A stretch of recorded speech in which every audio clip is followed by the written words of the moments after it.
ვინ აღადგენს სიონს? მოდით ვნახოთ ფსალმუნი მე-11 თავი, 17 მუხლი. რადგან აღაშენებს უფალი.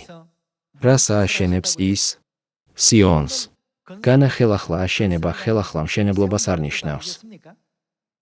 მოდით ყურადღებით განვიხილოთ სიტყვა ხელახლა აშენების მნიშვნელობა. ეს მიუთითებს, რომ საქმე არა თავდაპირველ დაარსებას, არამედ სიონის აღდგენას, რომელიც ოდესღაც განადგურდა. ინგლისურ ბიბლიაში ნათლად არის მოხსენიებული სიტყვა. განა პრეფიქსი არ არის, რომელიც გამოიყენება მნიშვნელობით კვლავ გამეორების აღსანიშნავად. სიონი ოდესღაც დაარსებული იყო, მაგრამ მოვლენების სერიამ გაანადგურა. მიუხედავად ამისა, ღმერთი ხელახლა დაარსებს სიონს. ამიტომ ბიბლიაში წერია, ღმერთი ხელახლა აღადგენს სიონს.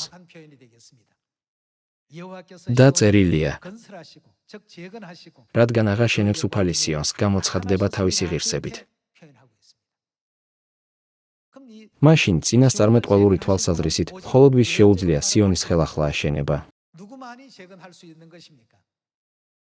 დაუშვათ, რომ ეს დრამის ან ფილმის სცენარის ნაწილია. შემდეგ სცენარის მიხედვით, ვინ გამოჩნდებოდა და სიონს ხელახლა დაარსებდა?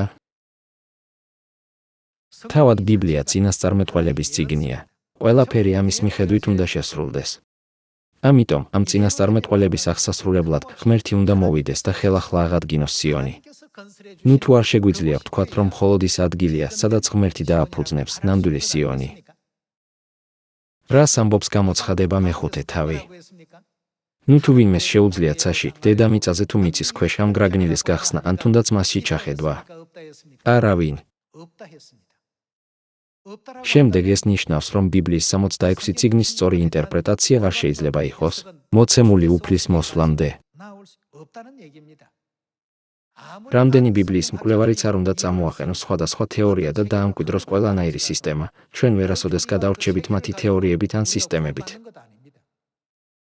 ეს ღვთისნებასთან შესაბამისობაში უნდა იყოს.